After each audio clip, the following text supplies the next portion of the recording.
আজকের এই তথ্যচিত্রে সবাইকে স্বাগত। আজ আমরা ডুব দেব ইতিহাসের এমন এক অধ্যায়ে যা একই সাথে চরম রোমাঞ্চকর এবং গভীরভাবে বেদনাবিধুর। আমাদের আজকের মূল ফোকাস হল সিকান্দার আবু জাফরের কালজয়ী সিরাজউদ্দৌলা নাটকের ঐতিহাসিক প্রেক্ষাপট এবং মূল কাহিনী সংক্ষেপে আলোচনা করা। তো চলুন আর কথা না বাড়িয়ে সরাসরি মূল বিষয়ে প্রবেশ করা যাক। খুব দ্রুত আমাদের আজকের আলোচনার রোডম্যাপটা একটু দেখে নেওয়া যাক। প্রথমেই আমরা নাটক আর ট্র্যাজেডির পেছনের মেকানিজমটা বুঝব। এরপর সোজা চলে যাব ১৭৫৭ সালের পলাশির সেই উত্তেজনাময় প্রেক্ষাপটে। এরপর থাকছে মীর জাফর আর ক্লাইভের সেই বিখ্যাত ষড়যন্ত্র, নবাব সিরাজউদ্দৌলার মর্মান্তিক পরিণতি এবং সবশেষে বিশ্বাসঘাতকতার চূড়ান্ত মাসুল। পর্ব ১, ট্র্যাজেডি এবং ঐতিহাসিক নাটক। সিকান্দার আবু জাফর ঠিক কোন সাহিত্যিক দৃষ্টিকোণ থেকে এই পুরো ঘটনাকে দেখেছেন, আসুন সেটাই আগে বুঝে নিই।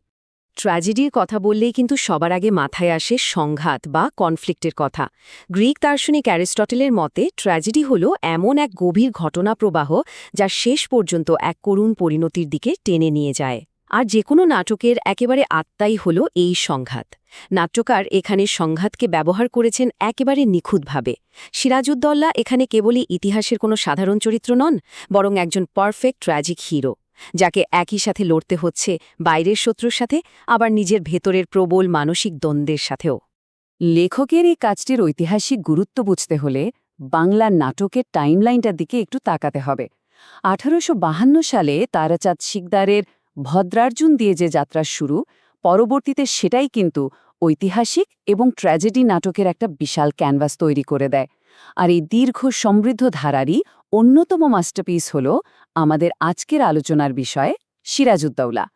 পর্ব ২, পলাশির পটভূমি। চলুন এবার আমরা চলে যাই ১৭৫৭ সালের বাংলার সেই উত্তপ্ত রাজনৈতিক মঞ্চে। বাংলার শেষ স্বাধীন নবাব সিরাজউদ্দৌলা।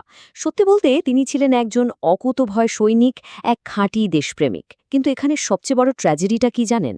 তার পতন কিন্তু বাইরের কোনো পরাশক্তির কারণে হয়নি, বরং এই পতন এসেছিল একেবারে ঘরের ভেতর থেকে, তার নিজের রাজদরবারের বিশ্বাসঘাতকদের হাত ধরে।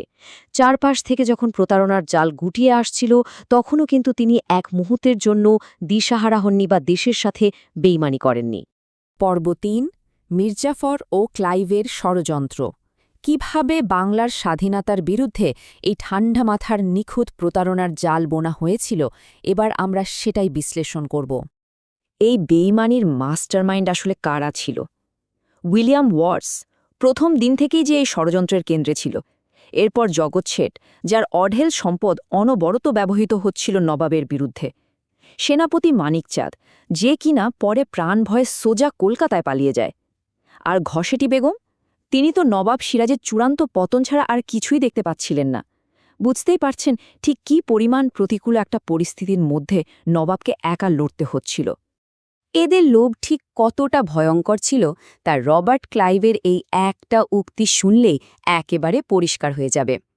উমিচাঁদ যখন এই ষড়যন্ত্রের বখরা হিসেবে আরও ৩০ লক্ষ টাকা দাবি করে বসে, ক্লাইভ তখন চরম বিরক্ত হয়ে তাকে স্কাউন্ড্রেল বা বদমাশ বলে গালি দেয়। একটু ভাবুন তো, ষড়যন্ত্রকারীরা নিজেদের মধ্যেই টাকার ভাগাভাগি নিয়ে কেমন মারামারি শুরু করেছিল। ক্লাইভের এই নির্মম চাতুর্য আর লোভের আসলে কোনো সীমা ছিল না।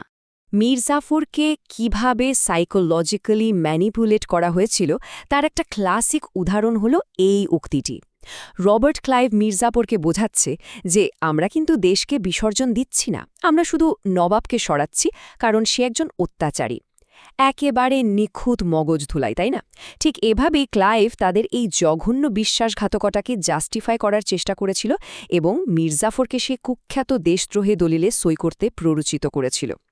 এই চরিত্রগুলোর দিকে তাকালে একদম সাদা আর কালোর মতো একটা স্পষ্ট পার্থক্য চোখে পড়বে। একদিকে সিরাজউদ্দৌলা, যার শিরায় শিরায় দেশপ্রেম, যিনি বাংলার স্বাধীনতার জন্য আক্ষরিক অর্থেই জান বাজি রেখেছেন, আর অন্যদিকে রবার্ট ক্লাইভ আর হলওয়েল।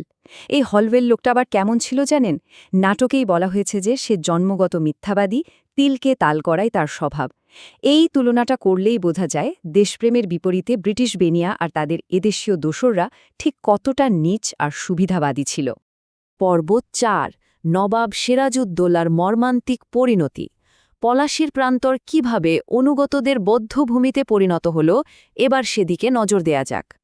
অনিবার্য ধ্বংসের মুখে দাঁড়িয়ে থাকা এক নিঃসঙ্গ ট্র্যাজিক হিরো।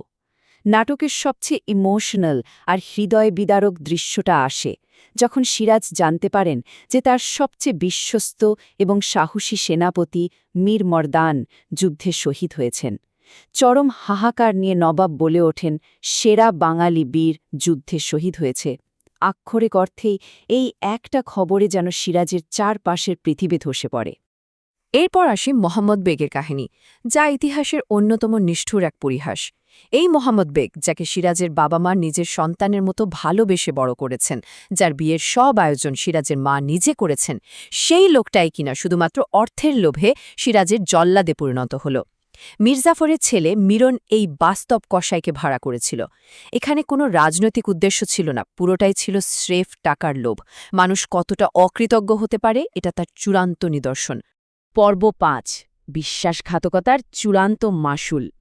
চলুন দেখি নবাবকে হত্যার ঠিক পরের অবস্থা এবং ষড়যন্ত্রকারীদের সেই ফাঁকা বিজয়ের আসল চেহারাটা কেমন ছিল। মির্জাফরের এই একটা কথাই পুরো পরিস্থিতিটা আয়নার মতো পরিষ্কার করে দেয়। সিংহাসনের সামনে দাঁড়িয়ে মির্জাফর বলছে, কর্নেল সাহেব হাত ধরে তুলে না দিলে আমি মসনদে বসব না। একটু ভাবুন তো, যে লোকটা স্রেফ একটা সিংহাসনের লোভে নিজের দেশটাকে বেছে দিল, সে নিজে নিজে সেই সিংহাসনে বসার মেরুদণ্ডটুকু হারিয়ে ফেলেছে। একটা পুতুল নবাব হওয়ার এর চেয়ে করুণ আর প্যাথেটিক দৃশ্য আর কি হতে পারে। এই তথ্যচিত্র শেষ করার আগে একটি খুব গভীর প্রশ্ন আমরা রেখে যেতে চাই। ইতিহাস কি আদৌ বিশ্বাসঘাতকদের কখনো ক্ষমা করে, নাকি নবাব সিরাজউদ্দৌলার মতো ট্র্যাজিক হিরোরাই যুগ যুগ ধরে মানুষের হৃদয়ে সম্মানের সাথে বেঁচে থাকেন? সিকান্দার আবু জাফরের এই অবিস্মরণীয় সৃষ্টি আমাদের বারবার এই আয়নার সামনেই দাঁড় করায়। এই প্রশ্নের উত্তর খোঁজার দায়িত্বটা আজ আপনাদের উপরই ছেড়ে দিলাম।